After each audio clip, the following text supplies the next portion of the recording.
Pendidikan bukan sekedar hadir dan mendengar, tapi perjalanan panjang untuk benar-benar mengerti. Di setiap halaman yang saya temui, ada makna yang pelan-pelan membentuk saya.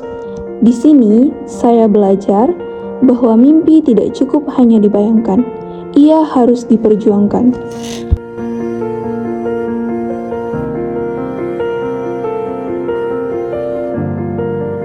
Pendidikan bukan hanya tentang nilai, tapi tentang cara melihat dunia.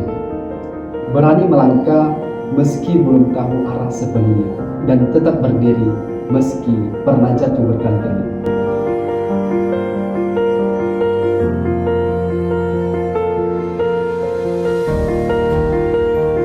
Di ruang ini, Kami tidak hanya belajar teori, kami belajar memahami. bahwa ilmu punya arti. Pendidikan membuka jalan Untuk bertumbuh untuk melampaui batas. dan mengenal potensi diri yang sesungguhnya.